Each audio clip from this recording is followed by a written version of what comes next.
नमस्कार छात्रों, फिर से एक बार आप सभी का स्वागत है। मैं आपको बता दूं कि सत्र क्रमांक 4 के अंतर्गत प्रश्न पत्र क्रमांक 5 जो है आधुनिक गद्य एकांकी एवं व्यवहारिक हिंदी, इसके अंतर्गत जितना भी पाठ्यक्रम लगाया गया था उसमें विशेषतः दो भाग किए गए थे। एक एकांकी वाला पक्ष था और दूसरा जो है व्यवहारिक हिंदी वाला पक्ष है। तो मैं आपको बताना चाहता हूं कि अब तक हमने जितनी भी ऑनलाइन पढ़ाई की है उसमें से एकांकी के पक्ष में से जो हमारे पाठ्यक्रम में 6 एकांकियां लगाई गई थी उसमें से 5 एकांकियां हमने कल तक समाप्त की है।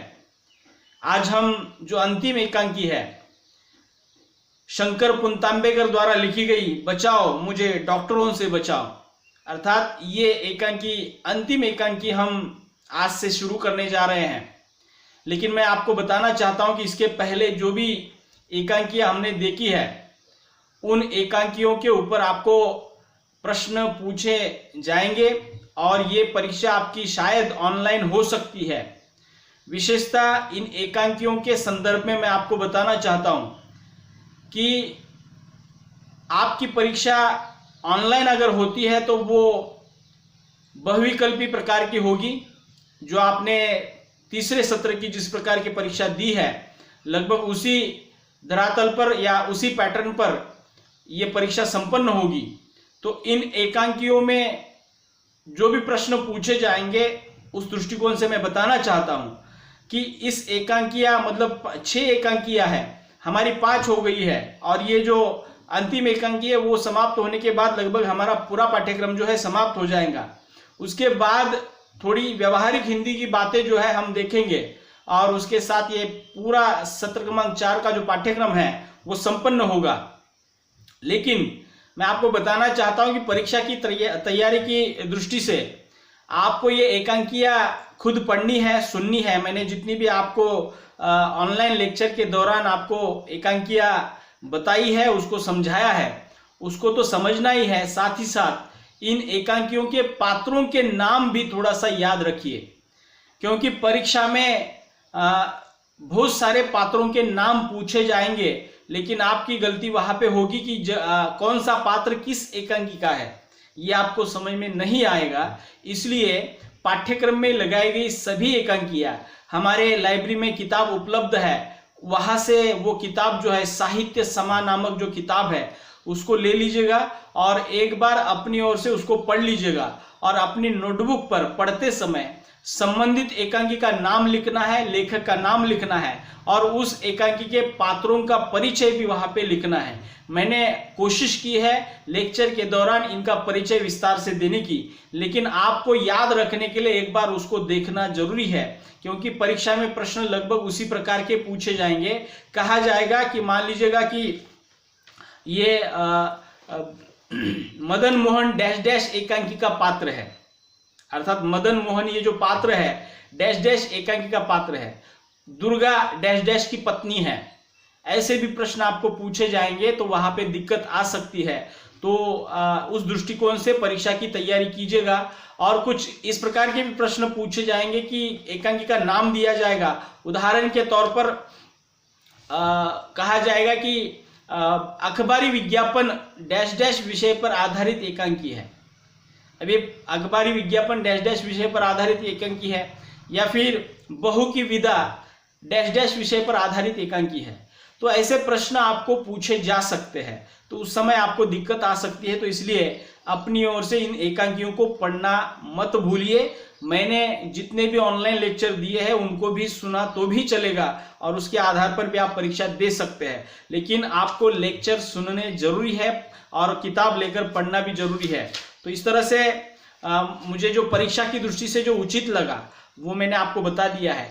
और दूसरी बात कि हमारे चौथे सत्र के जो परीक्षा फॉर्म है उसकी भी तिथियां जो है महाविद्यालय की ओर से, विश्वविद्यालय की ओर से घोषित की गई है। आपको वो तिथियां जो है देखकर जो है निर्धारित समय में आपको परीक्षा फॉर्म भरने हैं। ऐसा मत समझिए कि 3 नंबर के सत्र की आपने परीक्षा दे दी, आप मुक्त हो गए, ऐसा नहीं है। आपको प्रत्येक सत्र के लिए स्वतंत्र रूप से परीक्षा फॉर्म भरना है और स्वतंत्र रूप से परीक्षा देनी है। इसी को सेमेस्टर पैटर्न कहते हैं। तो इसलिए महाविद्यालय में आकर आपको परीक्षा का फॉर्म भरना जरूरी है, तभी जाकर आप चौथे सत्र की परीक्षा दे सकते हैं। तो ये सूचनाएं थोड़ा सा उसके ऊपर गौर कीजिएगा और उसके अनुसार अपनी पूरी आगे की जो कार्रवाई है वो करते रहिएगा। परीक्षा फॉर्म की तिथियां घोषित की गई है, संबंधित दिए गए समय के भीतर ही आपको परीक्षा फॉर्म भरने हैं और परीक्षा की जितनी भी फीस है वो भी आपको भरनी है। तो महाविद्यालय की ओर से वो सूचना लगाई गई है, नोटिस बोर्ड पर भी वो सूचना है, आपके व्हाट्सएप ग्रुप पर भी ये सूचनाएं भेज दी गई है। आप कृपया इसको ध्यान से सुनिए और उस सूचना में या उस जो भी कुछ जानकारी दी है उसके अनुसार आपकी पूरी आगे की कार्रवाई कीजिएगा। हाँ, क्योंकि ये ऑनलाइन तरीके के पढ़ाई में ये ऐसा हो रहा है कि बहुत सारी बातें जो है हम उस कैंपस में न आने के कारण बहुत सारी बातें छूट जाती है। तो इसलिए बहुत सारे छात्रों का जो है परीक्षा का फॉर्म भरना बाकी रह जाता है। तो ऐसा न हो तो एक दूसरे के साथ थोड़ा सा उनको भी जानकारी दीजिएगा कि परीक्षा के फॉर्म छूटे हुए हैं, परीक्षा के फॉर्म भरने हैं। तो इस तरह से मुझे लगता है कि परीक्षा की दृष्टि से भी आपको आने वाले समय में तैयार रहना है और हमारी जो पढ़ाई जो है उसको भी बरकरार रखना है। आज मैंने जैसे अभी कहा था कि आज हम हमारे पाठ्यक्रम में लगाई हुई जो अंतिम एकांकी है शंकर पुनतांबेकर द्वारा लिखी गई, उसका नाम है बचाओ मुझे डॉक्टरों से बचाओ। अब ये भी एक एकांकी जो है हास्य व्यंग्य शैली के आधार पर लिखी गई एकांकी है। जो हमने पिछली एकांकी देखी है जिसको अखबारी विज्ञापन नाम दिया गया था, चिरंजीत जी ने लिखी थी, और उस जिस प्रकार से व्यंग्यात्मक ढंग से वो एकांकी लिखी है उसी प्रकार से शंकर पुनतांबेकर जी ने इस एकांकी में अपनी बातें जो है लिखने की कोशिश की है। मैं सिलसिलेवार इस एकांकी को आपके सामने कथावस्तु के तौर पर तो रखने ही वाला हूं, लेकिन हमें इस एकांकी के माध्यम से शंकर पुनतांबेकर क्या कहना चाहते हैं ये सभी बातें थोड़ी सी देखनी जरूरी है। तो आज हम एकांकी शुरू करने से पहले इस एकांकी की जो लेखक है शंकर पुनतांबेकर, उनका परिचय थोड़ा सा देखेंगे और उसके बाद जो है परिचय के बाद एकांकी के सार को थोड़ा सा समझेंगे और तदनंतर जो है हम इस एकांकी की कथा वस्तु को शुरू करने वाले हैं। तो आज हम शंकर पुनतांबेकर बचाओ मुझे डॉक्टर से बचाओ इस एकांकी के लेखक है, उनका परिचय मैं आपके सामने प्रस्तुत कर रहा हूं। सुनिए, ये परिचय भी आपको परीक्षा के लिए महत्वपूर्ण है। परीक्षा में आपको जो एकांकियों के लेखक है उनके जन्म तिथियां, उनके जन्म गांव, उनकी किसी रचना के नाम ये भी परीक्षा में पूछे जा सकते हैं। इसलिए मैंने जानबूझकर प्रत्येक एकांकी के लेखक का लेखक परिचय विस्तार से आपके सामने रखा है, क्योंकि परीक्षा में इसी पर ही प्रश्न पूछे जाते हैं। तो उस दृष्टिकोण से भी इसको पढ़ना समझना जरूरी है। तो आज हम अंतिम जो एकांकी है बचाओ मुझे डॉक्टर से बचाओ, इनके लेखक है शंकर पुनतांबेकर, इनका परिचय देखेंगे। देखिए, एकांकीकार शंकर पुनतांबेकर का जन्म 26 मई 1925 को कुंभराज, जिला गुना, मध्य प्रदेश में हुआ। अर्थात 26 मई 1925 को कुंभराज नामक शहर में, जिसका जिला जो है गुना है और ये जिला जो है मध्य प्रदेश में आता है। अर्थात शंकर पुनतांबेकर का जन्म जो है मध्य प्रदेश के गुना जिले के अंतर्गत कुंभराज गांव में 26 मई 1925 को हुआ है, इसको याद रखिएगा। शिक्षा दीक्षा तथा विदिशा ग्वालियर आगरा में हुई। मतलब इनकी जो पूरी पढ़ाई जो है मध्य प्रदेश के विदिशा नामक शहर में, साथ ही साथ ग्वालियर में, और दिल्ली के पास जो आगरा है वहां पर भी वो आगरा के यहाँ पे पढ़े हुए हैं।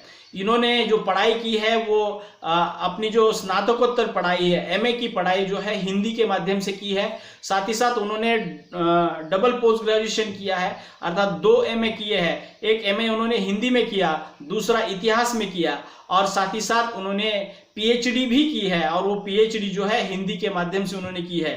शंकर पुनतांबेकर एक विचारोत्तेजक व्यंग्यकार है, अर्थात हिंदी साहित्य के भीतर शंकर पुनतांबेकर का जो नाम है एक प्रकार से हरिशंकर परसाई जी का नाम लिया जाता है। लगभग उसी प्रकार से एक व्यंग्य रचनाकार के रूप में, एक प्रेरणादायी लेखक के रूप में, या विचारोत्तेजक व्यंग्यकार के रूप में उनका नाम आदर से लिया जाता है। ये असल में महाराष्ट्र के निवासी है, पर मूलतः मध्य प्रदेश के हैं, अर्थात आज वो महाराष्ट्र में रह रहे हैं, लेकिन इनका मूल जन्म जो है, मूल स्थान जो है वो मध्य प्रदेश में आता है। आरंभिक नौकरी विदिशा नामक शहर में जैन इंटर कॉलेज में उन्होंने शुरू की, अर्थात जो उनकी आरंभिक जो नौकरी जो स्थान था वो मध्य प्रदेश के विदिशा में इंटर कॉलेज में, जैन इंटर कॉलेज में उन्होंने शुरुआत की। आगे वे हमारे महाराष्ट्र के जलगांव शहर में जो मूलजी जेठा कॉलेज है, जलगांव में आता है मूलजी जेठा कॉलेज, वहां पे उन्होंने आगे की नौकरी की। 25 से अधिक व्यंग्य पुस्तकों का लेखन उन्होंने किया है, अर्थात हिंदी साहित्य के भीतर लगभग 25 से अधिक व्यंग्य रचनाओं का लेखन उन्होंने किया है, और जिनमें व्यंग्य अमरकोश, बा अदब बे मुलाहिजा हिंदी पाठकों के लिए सुपरिचित, मतलब तथा फर्जी से पैदा भयो, बा अदब बे मुलाहिजा तथा फर्जी से पैदा भयो विशेष उल्लेखनीय इनकी रचनाएं हैं। साथ ही साथ माल रोड मर्डर, सफेद कौवे काले हंस, ये भी रचनाएं जो है पाठकों के जहन में हमेशा रहती है, अर्थात एक लोकप्रिय रचनाकार, एक लोकप्रिय लेखक जो है शंकर पुनतांबेकर जी है, क्योंकि इनके लेखन की शैली जो है व्यंग्यात्मक शैली है, हास्य व्यंग्य शैली के आधार पर वो लिखते हैं, इसलिए बहुत सारे पाठक जो है उनको पसंद करते हैं। तो उनकी रचनाओं के नाम मैंने अभी आपको बताए थे, फिर से एक बार बता देता हूं। इनकी व्यंग्य पुस्तकों में व्यंग्य अमरकोश, बा अदब बे मुलाहिजा तथा फर्जी से पैदा भयो विशेष उल्लेखनीय रचनाएं हैं। साथ ही साथ माल रोड मर्डर और सफेद कौवे काले हंस, ये भी रचनाएं उनकी बहुत प्रचलित है। हिंदी पाठकों के लिए ये सभी रचनाएं सुपरिचित है। आप हास्य व्यंग्य की पूर्ण एकांकी लेखन में लोकप्रिय भी है, अर्थात हास्य व्यंग्य से परिपूर्ण, अर्थात जिस एकांकियों में हंसी मजाक के साथ अपनी बात कहने की जो शैली है ये शंकर पुनतांबेकर जी के पास है, और उन्होंने इसी शैली के कारण जो है बहुत सारी लोकप्रियता जो है हासिल की है। आपके एकांकियों की विषय विविधता भी दर्शनीय रही है, मतलब इनके एकांकियों के विषय भी जो है अत्यंत ऐसे विलक्षण है, और जिसके कारण जो है पाठक उन एकांकी की ओर आकर्षित होते हैं।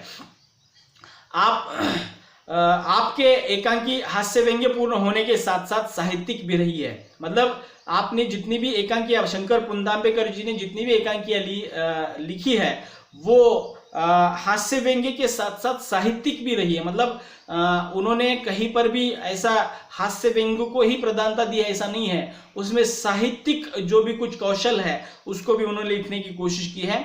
अब तक हास्य व्यंग्य की 6 दर्जन रचनाएं, अर्थात हास्य व्यंग्य की लगभग 6 दर्जन, मतलब लगभग 48 कह सकते हैं, सरिता, मुक्ता, कादम्बिनी, रंग और साप्ताहिक हिंदुस्तान जैसी स्तरीय पत्रिकाओं में प्रकाशित हो चुकी है। मतलब लगभग 6 दर्जन, मान लीजिए 6 दर्जन मतलब 72, 48 मैंने बोला था, माफ कीजिए, 72 रचनाएं जो है उनकी सरिता नामक पत्रिका, मुक्ता नामक पत्रिका, कादम्बिनी नामक पत्रिका है, रंग नामक पत्रिका है, साप्ताहिक हिंदुस्तान नामक पत्रिका है। इन सभी स्तरीय पत्रिकाओं में इनकी व्यंग्य रचनाएं अब तक छपी हुई है, प्रकाशित हो चुकी है।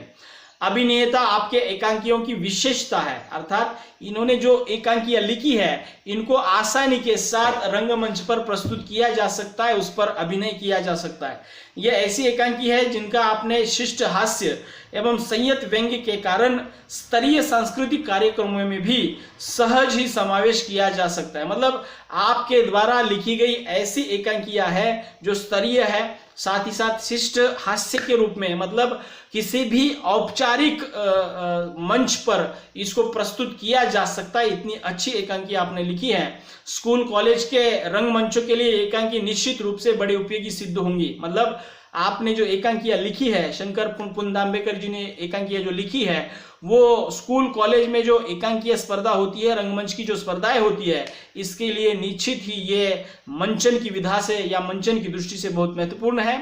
रंग में भंग जैसे कुछ एकांकी स्त्री पात्र भी विरहित है फिर भी रोचकता से भरे पूरे है। तितली जैसे कुछ एकांकी केवल लड़कियों द्वारा खेले जा सकते हैं। बचाओ मुझे डॉक्टरों से बचाओ प्रस्तुत एकांकी इस हास्य एकांकी संग्रह से चुनी गई है। मतलब बचाओ मुझे डॉक्टरों से बचाओ प्रस्तुत एकांकी जो है एकांकी संग्रह से एक ली गई है। आपके द्वारा जो अन्य रचनाएं लिखी गई है उनके नाम है शतरंज के खिलाड़ी, दुर्घटना से दुर्घटना तक, मेरी फांसी, गिद्ध मंडरा रहा है, कैक्टस के कांटे, प्रेम विवाह, विजिट यमराज की, अंगूर खट्टे नहीं है, वदनामचा, 3 व्यंग्य नाटक, व्यंग्य अमरकोश, पतंजलि, बा अदब बे मुलाहिजा, एक मंत्री स्वर्गलोक में। अर्थात इनकी प्रकाशित रचनाएं जो है ये सभी व्यंग्य रचनाएं हैं।